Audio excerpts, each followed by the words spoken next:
Hello दोस्तों, मैं रमन शुक्ला। स्वागत है आपका रमन ला क्लासेस में। आज मैं अपनी जुडिशरी और सेमेस्टर की क्लासेस स्टार्ट कर रहा हूं, जिसमें जो पहला सब्जेक्ट होगा वो आईपीसी का होगा, इंडियन पीनल कोड। बेटा, ये जो मेरी क्लासेस रहेंगी ये कम से कम आईपीसी की 50 से 60 क्लासेस चलेंगी। मिनिमम आप 50 क्लास मान के चलिए कि 50 क्लास तो चलेंगी ही चलेंगी। और जो ये मेरा पैटर्न रहेगा पढ़ाने का वो सेमेस्टर और जुडिशरी एग्जाम, मतलब अगर आप जुडिशरी एग्जाम की प्रिपरेशन कर रहे हैं या सेमेस्टर एग्जाम की प्रिपरेशन कर रहे हैं तो दोनों को मैं बैलेंस करके चलूंगा। और मैं दावे के साथ कह सकता हूं कि अगर आप एमपी जुडिशरी की तैयारी कर रहे हैं या दिल्ली जुडिशरी की तैयारी कर रहे हैं, यूपी जुडिशरी की तैयारी कर रहे हैं और आप ये मेरी क्लासेस देख रहे हैं और रेगुलर देख रहे हैं, तो आप रेगुलर क्लासेस देख के जाइए और फिर प्रीलिम्स के क्वेश्चन करिए। मैं दावे के साथ कहता हूं कि आपके क्वेश्चन सॉल्व होंगे, क्योंकि कॉन्सेप्ट को लेकर चलूंगा। दूसरी बात, मैं पीडीएफ पे नहीं पढ़ा पाता। रीजन क्या है कि पीडीएफ पे सिर्फ आपको बोल देना, कोई टॉपिक को समझा देना, वो क्रिएटिविटी नहीं आती। जब मैं यहाँ पे लिखूंगा, आप नोट्स बनाओगे अपनी कॉपी और कलम उठा के, तो उसका मजा कुछ और रहेगा। फिर वहां से जो आपके दिमाग पे लिंक होगा, जो आप लिखते हो, जब आप कोई चीज नोट करते हो, वहां पर जो आपका टाइम लगता है वो आपके सीधे दिमाग में जाता है। बाकी पीडीएफ को रटना, पीडीएफ को पढ़ना, इसमें मजा नहीं आता जब तक हमें कॉन्सेप्ट ना क्लियर हो, हमारा कॉन्सेप्ट अच्छे से बिल्कुल डिस्क्राइब ना हो। तो आज हम आईपीसी की क्लास लेते हैं और ये वीडियो को स्टार्ट करते हैं। देखिए, सबसे पहले हम बात करते हैं कि इंडियन पीनल कोड बना कब। और हाँ दोस्तों, एक बात मैं और बता दूं अपने इस क्लास में कि जैसे मैं आईपीसी पढ़ने जा रहा हूं, तो आईपीसी को मैं सेक्शन वाइज पढ़ने से पहले, बहुत सारे बच्चे कहते हैं सर सीधे सेक्शन फर्स्ट पे आइए, नहीं, सेक्शन पे जाने से पहले मैं आप लोगों को बता दूंगा कि ऑफेंस कितने होते हैं। मैं आप लोगों को बता दूंगा कि ऑफेंस कितने भागों में बटे हैं आईपीसी में। हम कॉमन इंटेंशन, कॉमन ऑब्जेक्ट को अच्छे से क्लियर कर लेंगे। कितने प्रकार के अपराध होते हैं, क्राइम के कितने स्टेज होते हैं, इन सब चीजों को क्लियर कर लेंगे। जब हमारी बेसिक चीजें क्लियर हो जाएंगी कि हम अगर किसी सेक्शन पे जाते हैं और वहां पर अगर कोई वर्ड आता है, वहां पर अगर कोई, मान लीजिए कि एक वर्ड आया कि एक क्राइम है जिसे 5 लोगों ने कमिट किया है, तो वो क्राइम कहां जाएगा। एक क्राइम जिसे 2 लोगों ने कमिट किया है, 2 और मोर पर्सन ने, तो वो क्राइम कहां जाएगा। अटेम्प्ट कहां पूरा डिस्क्राइब है, कौन कौन से वर्ड हैं जो मेंसरिया को डिस्क्राइब करते हैं। मान लीजिए आपने पढ़ा सेक्शन 378, उसमें वर्ड आया डिसऑनेस्टली, तो ये डिसऑनेस्टली कहां डिस्क्राइब है। हम एक एक सेक्शन को दूसरे सेक्शन से लिंक करके और प्रॉपर हर एक चीज को डीपली समझते हुए चलेंगे। हम आईपीसी स्टार्ट करने से पहले कुछ कॉन्स्टिट्यूशन के प्रोविजन की बात किए लेते हैं, संविधान के कुछ प्रोविजन की बात करते हैं। देखिए, आप जब आईपीसी पढ़ेंगे तो उसमें देखेंगे कुछ स्टेट अमेंडमेंट्स, मतलब कुछ एमपी ने आईपीसी में अमेंडमेंट किए हैं, कुछ यूपी ने अमेंडमेंट किए हैं, मतलब हर स्टेट ने आईपीसी में कुछ ना कुछ अमेंडमेंट किए हैं। तो मतलब स्टेट का भी ये क्षेत्राधिकार है कि वो आईपीसी को टच कर सकती है। तो ये कहाँ पे लिखा है, ये कहाँ पे मेंशन है, कई बार पूछ लिया जाता है कि आईपीसी को पावर कहाँ से मिली है, तो इन चीजों के बारे में हम जानते हैं। देखो, कॉन्स्टिट्यूशन में एक आर्टिकल है 246 और शेड्यूल 7, जिसमें 3 लिस्ट दी गई हुई, यूनियन लिस्ट, स्टेट लिस्ट और कंकरेंट लिस्ट।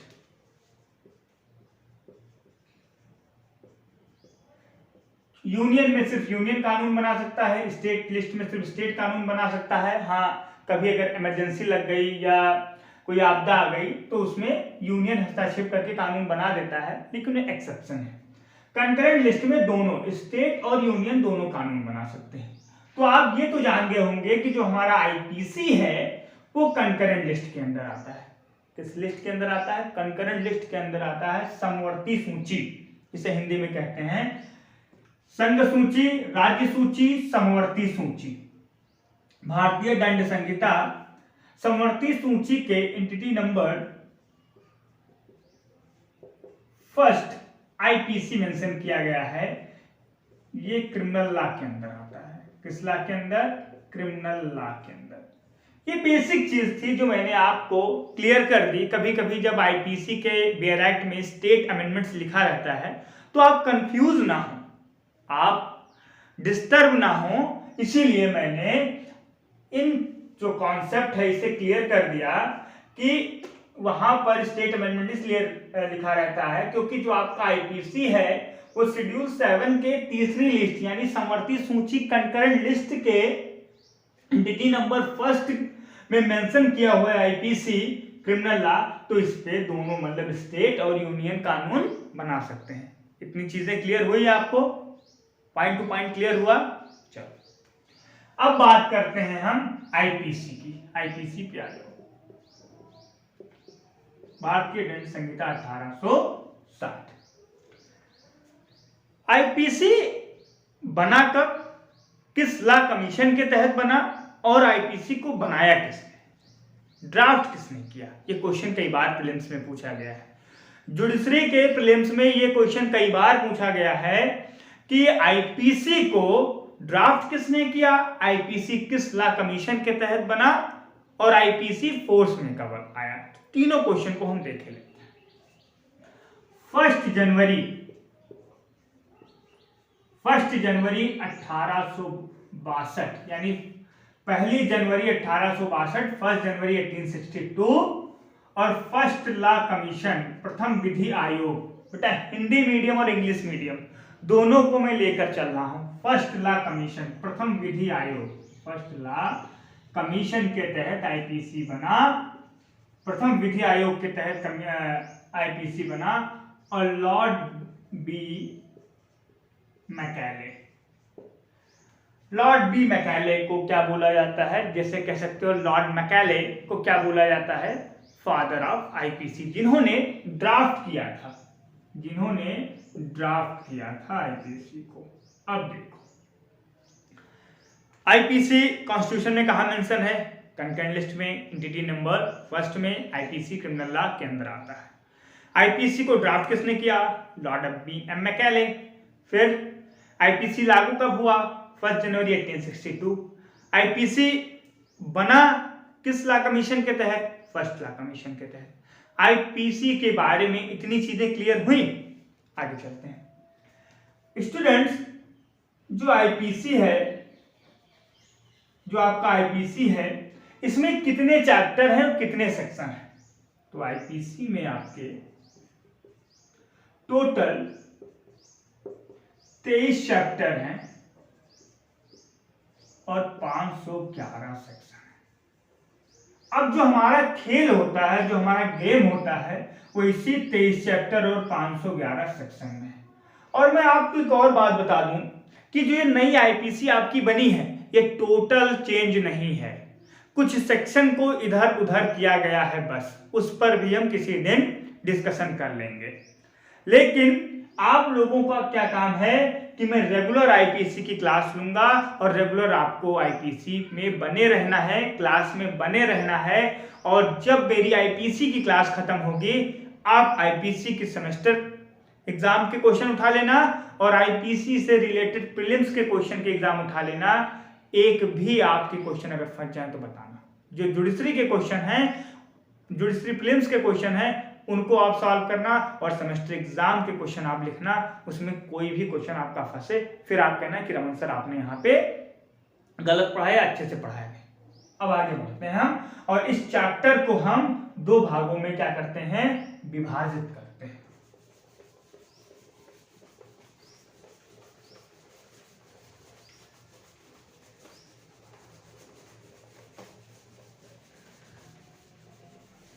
देखो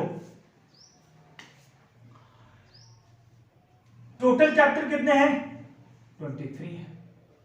अब चैप्टर 23 है, लेकिन इसमें कुछ जो प्रोविजन है वो बटे हुए हैं। और अगर हम ऐसे आईपीसी को तोड़ लेंगे 2-3 भागों में तो मजा आ जाएगा फिर आईपीसी पढ़ने में। जैसे एक आपका जो आईपीसी है वो जनरल प्रोविजन बताता है और एक बताता है आपका स्पेसिफिक प्रोविजन। क्या स्पेसिफिक। आपको कोई भी वर्ड आप पढ़ रहे हैं तो तो उसके पीछे ये दिमाग लगाइए कि ये वर्ड यहाँ लिखा क्यों है, ये वर्ड की आवश्यकता यहाँ क्यों है। अगर आप जज बनना चाहते हैं या एक अच्छा वकील बनना चाहते हैं, उसके पीछे क्वेश्चन मार्क जरूर लगाइए, क्वेश्चन मार्क लगाना सीखिए कि ये वर्ड यहाँ पर है क्यों। जैसे स्पेसिफिक जो है, जो जनरल प्रोविजन है आपका, वो चैप्टर 1 से लेकर और चैप्टर 5A तक आता है। मतलब सेक्शन 1 से लेकर 120B तक जो है वो आपका जनरल प्रोविजन है। स्पेसिफिक प्रोविजन आपका बात करता है चैप्टर 6 से लेकर चैप्टर 22 तक। आपका सेक्शन आपका बात करता है 121 से लेकर और 510 तक। चैप्टर 23 आपका क्या है, अटेम्प्ट है, जो एक ही सेक्शन है उसमें 511, उसके बारे में बाद में बात करेंगे। देखो, ये जनरल प्रोविजन के बारे में बात करता है, ये ऑफेंस के बारे में बात करता है। किसके बारे में? ये ऑफेंस। यहां तक कहीं भी आपका ऑफेंस डिफाइन नहीं है, यहां के बाद आपका ऑफेंस डिफाइन है। अब इसको भी हम दो भागों में तोड़ लेते हैं। कितने भागों में? दो भागों में इसको तोड़ लेते हैं। और आज एक होमवर्क है आपका, आज एक होमवर्क ये है कि आप जब अगली क्लास लेंगे उससे पहले आप आईपीसी की रेंज याद करके आएंगे। रेंज क्या? मतलब 23 चैप्टर आपके जबान पे होने चाहिए। जैसे chapter 1 title and extent, section 1 to 5। Chapter 2 general explanation, section 6 to 52A। Chapter 3 punishment, 53 से 75 तक। Chapter 4 general exception, section 76 to 106। Chapter 5 आपका abetment, section 106 to 107 to 120। Chapter 5 criminal conspiracy, 5A criminal conspiracy, section 120A 120B। Chapter 6 state के offence against state, section 121 से लेकर section 130। Chapter 7 आपका offence against army, navy and air force, section 131 से लेकर section 140। और chapter आपका हो गया 8 offence against public tranquillity, breach of peace, section 141 से लेकर सेक्शन 160। ऐसे पूरा आपको दिमाग में याद होना चाहिए, दिमाग में ये सारी चीजें बैठी होनी चाहिए। उसका मैं यहां पे आपको ट्रिक बता रहा हूं। तो आपके जो चैप्टर 6 से लेकर और 15 तक आपके कौन से ऑफेंस हैं? आपके पब्लिक ऑफेंस हैं। कौन से ऑफेंस हैं? आपके पब्लिक ऑफेंस हैं। मतलब पब्लिक के खिलाफ किया गया क्राइम जो है वो कौन सा सेक्शन कवर करता है? वो चैप्टर 6 से लेकर चैप्टर 15 तक और सेक्शन 121 से लेकर सेक्शन 298 तक। ये जितने अपराध हैं ये सब पब्लिक ऑफेंस कहलाते हैं। मतलब स्टेट के खिलाफ ऑफेंस हुआ, पब्लिक ऑफेंस हुआ। अगर आपने कोई फॉल्स एविडेंस दिया जो कि सेक्शन 191 से लेकर सेक्शन 220A तक है, चैप्टर आपका 11 है, तो वो कौन सा ऑफेंस हुआ? पब्लिक के खिलाफ ऑफेंस हुआ। Chapter 15 offence against religion, section 295 से लेकर 298 तक कौन सा ऑफेंस है? पब्लिक के खिलाफ ऑफेंस। कहीं आपको प्राइवेट ऑफेंस मिला कि आपने मुझे चाकू मारा है? आपने कोई भी अपराध किया, सेक्शन 121 से लेकर 298 और चैप्टर 6 से लेकर चैप्टर 15 तक, वो सारे ऑफेंस क्या हैं? वो सारे ऑफेंस पब्लिक ऑफेंस है। कौन से ऑफेंस हैं? पब्लिक ऑफेंस है। फिर आपका दूसरा अपराध चैप्टर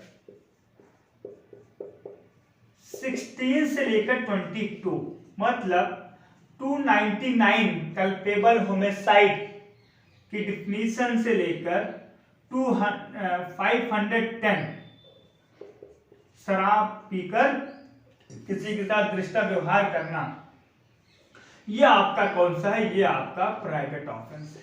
कौन सा ऑफेंस है? प्राइवेट ऑफेंस है। जैसे चैप्टर 16 आपका कहां से कहां तक है इसकी मैं रेंज आपको बता दूं। जो आपका चैप्टर 16 है वो सेक्शन 299 से लेकर यानी ऑफेंस अगेंस्ट ह्यूमन बॉडी 299 से लेकर सेक्शन 377 अननेचुरल ऑफेंस तक है। आप जब इसकी रेंज याद कर लोगे, यानी चैप्टर 16 की हमने रेंज याद कर ली कि चैप्टर 16 299 से लेकर 377 है, इसमें सिर्फ ह्यूमन बॉडी के खिलाफ कोई ऑफेंस होता है वो आता है। इसके बाद हम इसकी सब रेंज भी याद करेंगे। जब आपको रेंज याद हो जाएगा तो अगले क्लास में हम बताएंगे कि आपको सब रेंज कैसे याद करनी है। क्या आपको सब रेंज अपने दिमाग में कैसे डिटरमाइन करनी है, सब रेंज क्या होती है, सब रेंज के बारे में बात करते हैं। एक मिनट स्टूडेंट्स।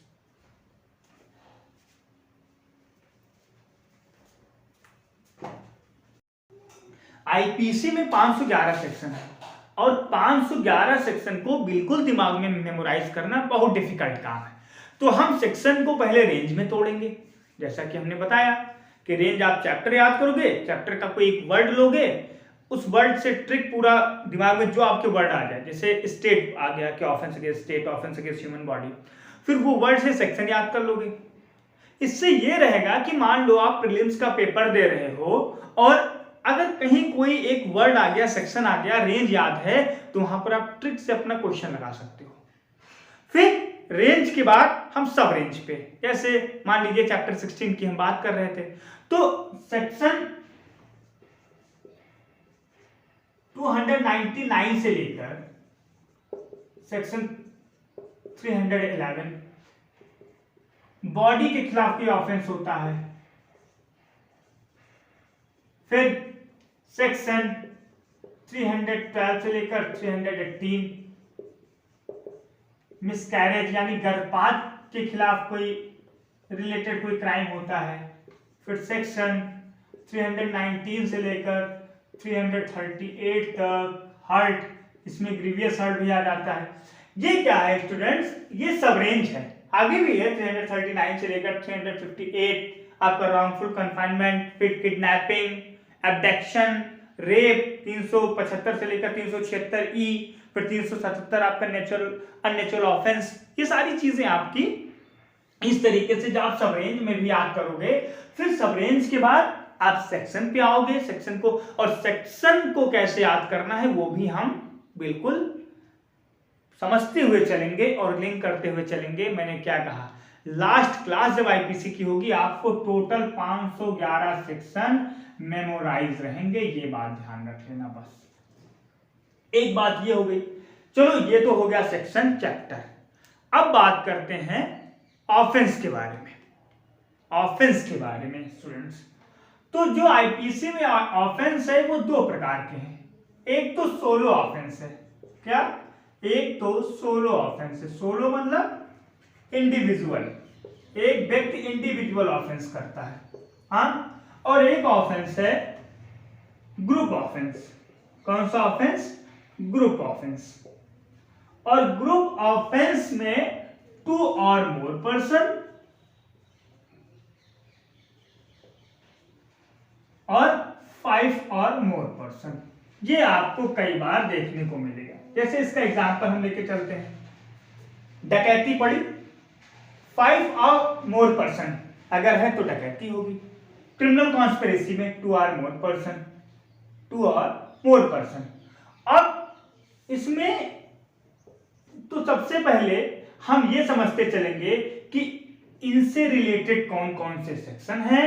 पहले मैंने क्या कहा कि हर एक चीज को जान लेंगे कि कितने ऑफेंस होते हैं। जैसे सोलो ऑफेंस को तो छोड़ दो, पहले ग्रुप ऑफेंस। तो ग्रुप ऑफेंस में लोग क्या करते हैं, मतलब ग्रुप ऑफेंस होता कैसे है, थोड़ा प्रैक्टिकली सोचो।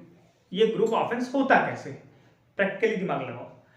मान लो कि मेरे दिमाग में एक खुराफात आया। मैंने सोचा कि ये बिजनेसमैन का लड़का है, हमारे मोहल्ले में रहता है, 2-3 गाड़ियां हैं, इसके लड़के को किडनैप कर लेते हैं। ये मेरी मेंसरी आई, मेरा इंटेंशन आया। कोई दिक्कत तो कहां से आप सीखोगे, मेरे दिमाग में आया। कोई दिक्कत हुई? मेंसरिया पे कोई अपराध है? नहीं है मेरे दिमाग में। लेकिन जब मेंसरिया शेयर की गई क्या किया, जब मैंने अपनी मेंसरिया अपने दोस्त के साथ शेयर किया और अगर वो भी तैयार हो गया इस बात के लिए, तब दिक्कत हो सकती है। जब मेंसरिया शेयर होती है तब दिक्कत हो सकती है। अब मान लो कि वहां पर वो भी तैयार हो गया और उसने कहा मैं अपने एक दोस्त को जानता हूं जो गाड़ी वैन चलाता है, हम उसको भी बुला लेकर आएंगे। तो क्या किया कि उसके दोस्त ने उसका दोस्त वैन लेकर आया और मैं गाड़ी पे उस लड़के को, ये सब बिल्कुल क्या कहते हैं उसे, सुंघा वहा के गाड़ी पे बैठा दिया और मेरा दोस्त अपने घर पे रहा। तो क्या हम तीनों उस क्राइम के लिए एक साथ लायबल हुए? इस पे आगे बात करेंगे। अब मान लो हम तीनों लोग कहीं पे अनलॉफुल असेंबली है और हम तीनों वहां पे इकट्ठा हैं, बहुत सारे लोग हैं, 5-6 लोग हैं, हम 3 लोग इकट्ठा हैं वहां पर, वही 3 दोस्त हैं। अब हम तीनों ने क्या किया कि अनलॉफुल असेंबली में पेट्रोल फेंक दिया, बसें जला दी, ये कर दी। तो क्या वहां पे हम तीनों एक ही क्राइम के लिए लायबल होंगे? इस पे काफी ज्यादा क्वेश्चन बने हैं students. Section 34 common intention and section 149 common object, इस पे डिटेल डिस्कशन हम कल करेंगे और कल से ही हम मेंसरिया को जानेंगे कि मेंसरिया जब तक सिंगल है तब तक वो क्राइम नहीं हो सकती है। हम कल मेंसरिया के तीनों स्टेज को जानेंगे, कल हम क्राइम के चारों स्टेज को जानेंगे कि मेंसरिया, प्रिपरेशन, अटेम्प्ट और फाइनल ऑफेंस। अटेम्प्ट देखो यहाँ मेंसरिया से कितने वर्ड हैं, जैसे डिसऑनेस्टली है, वॉलेंट्री है, विद इंटेंशन है, ये जहां जहां वर्ड आएंगे वहां जानोगे कि आप मेंसरिया है। मेंसरिया के एक्सेप्शन क्या है? मेंसरिया के भी एक्सेप्शन है कि अगर आपने कोई क्राइम कर दिया और वहां पे आपकी मेंसरिया नहीं है, अगर आपने कोई क्राइम कर दिया वहां पर आपकी मेंसरिया नहीं है, फिर भी आपको जेल हो सकती है। जैसे नेग्लिजेंस में आपने कोई क्राइम कर दिया, जैसे सेक्शन 336, 337, 338, सेक्शन 269, ये सारी जो क्राइम है, अगर आपकी मेंसरिया नहीं है, आपका इंटेंशन नहीं है, आपने अगर बच्ची को किडनैप कर लिया, आपकी मेंसरिया नहीं थी कि किडनैप कर लें, आप सिर्फ उसको घुमाने लेकर गए थे और कुछ देर तक नहीं आए, तो और बिना लॉफुल गार्जियन के कंसेंट के तो किडनैपिंग में आ सकता है। तो कुछ चीजें एक्सेप्शन है, जैसे अटेम्प्ट की कुछ एक्सेप्शन है, प्रिपरेशन के कुछ एक्सेप्शन है कि मान लीजिए प्रिपरेशन तक आप मेरे सामने गोली लिए खड़े हैं, सब कुछ प्रिपेयर कर लिया है और अगर आपने अटेम्प्ट नहीं किया, वहीं से लौट गए, तो क्राइम नहीं है। लेकिन इसके भी एक्सेप्शन है, अगर आप स्टेट के खिलाफ कोई क्राइम प्रिपरेशन कर रहे हैं, वहां पर आप फंस सकते हैं। तो कहां कहां किसके एक्सेप्शन है, कौन कौन से वर्ड कहां किसको डिफाइन करते हैं, और कॉमन इंटेंशन कॉमन ऑब्जेक्ट के अंदर ऑफेंस कैसे डील होता है, क्रिमिनल कॉन्स्पिरेसी कहा जाता है। देखो ये 3 वर्ड के बीच में 2 और मोर पर्सन खेला करते हैं, किसके? कॉमन इंटेंशन, कॉमन ऑब्जेक्ट और क्रिमिनल कॉन्स्पिरेसी।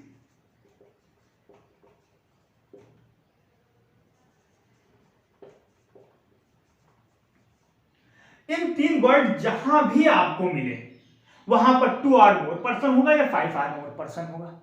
जबकि क्रिमिनल कॉन्स्पिरेसी एक स्पेशल प्रोविजन है, इसमें 2 और मोर पर्सन ही मिलेगा, इसीलिए इसका जब स्पेशल प्रोविजन बन गया 120A और 120B, तब से कहीं भी आपको ये डिफाइन करता हुआ नहीं मिलेगा, क्वेश्चन ये नहीं मिलेगा कि difference between common intention and criminal conspiracy. आपको कभी भी क्वेश्चन मिलेगा जुडिशरी के मेंस में, सेमेस्टर एग्जाम में या फिर प्रीलिम्स में, तो यही मिलेगा कि कॉमन इंटेंशन और कॉमन ऑब्जेक्ट क्या है, ये कॉमन इंटेंशन और कॉमन ऑब्जेक्ट के बीच में डिफरेंस क्या है। तो ये यहां पर जिक्र मैंने इसलिए किया कि हमने ये जाना कि हमारा सेक्शन डिवाइड कैसे है, सेक्शन 6 से लेकर चैप्टर 6 से लेकर चैप्टर 15 तक पब्लिक ऑफेंस, चैप्टर आपका 16 से लेकर चैप्टर 22 आपका प्राइवेट ऑफेंस। फिर हमने जाना कि ऑफेंस में कितने लोग इन्वॉल्व हो सकते हैं, तो ऑफेंस में एक इंडिविजुअल हो सकता है और एक 2 और मोर पर्सन या 5 और मोर पर्सन। आईपीसी में इतना ही जिक्र किया हुआ है। 2 और मोर पर्सन कहां जा सकते हैं, 5 और मोर पर्सन कहां जा सकते हैं। कॉमन इंटेंशन, अब जब हमने इसकी बात कर ली तो जब ये मेंस rea शेयर होगी तभी तो 2 और मोर पर्सन और 5 और मोर पर्सन आएंगे। तो वहां पर ये 3 वर्ड आ जाते हैं, common intention, common object, criminal conspiracy. फिर इनके अंदर भी कई सारे सेक्शन हैं, जैसे कॉमन इंटेंशन को डिफाइन करता है सेक्शन 34 और कॉमन ऑब्जेक्ट को डिफाइन करता है 149। 5 और मोर पर्सन जहां होंगे वहां कॉमन ऑब्जेक्ट होगा, जहां 2 और मोर पर्सन होंगे वहां कॉमन इंटेंशन होगा। कॉमन एक क्वेश्चन कई बार आया है कि किस सेक्शन को द रूल ऑफ एविडेंस कहते हैं, साक्ष्य का नियम किसे कहते हैं। ये जो जुडिशरी की तैयारी कर रहे हैं बिल्कुल ध्यान से सुनना। तो जो आपका रूल सेक्शन 34 है कॉमन इंटेंशन, उसे रूल ऑफ एविडेंस कहते हैं। तो ये सारी चीजें आपको एक ही क्लास में नहीं समझ में आएंगी। आज हमने आईपीसी के बेसिक को जाना, कितने चैप्टर हैं, कब ड्राफ्ट हुआ, क्राइम कितने प्रकार के होते हैं। कल हम जानेंगे मेंस rea क्या होती है, प्रिपरेशन क्या होता है, अटेम्प्ट क्या होता है, ऑफेंस क्या होता है, कॉमन इंटेंशन कॉमन ऑब्जेक्ट में अंतर क्या है, ये कहां कहां अपने मेजर रोल प्ले करते हैं। मेंस rea और आपका मेंस rea के कौन कौन से वर्ड हैं जो किसी सेक्शन में आते हैं। आज आपका काम है कि आप जाके चैप्टर 1 से लेकर चैप्टर 20 के बीच में कितने सेक्शन आते हैं, 22 के बीच में, चैप्टर 23 में तो एक ही सेक्शन है 511 जो कि अटेम्प्ट है, और एक और है, आप इसको कॉपी में पूरा नोट करोगे। चैप्टर 1 से लेकर चैप्टर 5 को 5A तक अलग करोगे, फिर चैप्टर 6 से लेकर चैप्टर 22 को अलग करोगे, चैप्टर 6 से लेकर चैप्टर 15 पब्लिक ऑफेंस है, चैप्टर 16 से लेकर चैप्टर 22 प्राइवेट ऑफेंस है। इसको अलग करके कॉपी में एक ग्राफ बना के बिल्कुल अच्छे से नोट करोगे, बियर एक्ट उठाओगे, कॉमन इंटेंशन किस सेक्शन में डिफाइन है उसको देखोगे, कॉमन ऑब्जेक्ट किस सेक्शन में डिफाइन है उसको देखोगे, और तुम्हारे क्रिमिनल कॉन्स्पिरेसी के सेक्शन में डिफाइन है उसको देखोगे। ये सारी चीज देख के कल पूरा नोट डाउन करके, और मुझे विश्वास है कि जब मेरी अगली क्लास कल होगी तो आप लोगों को ये सारी चीजें पता होंगी। तो अगर आपको ये वीडियो अच्छा लगे तो बने रहे रमन ला क्लास और हमारे चैनल को सब्सक्राइब करें। धन्यवाद।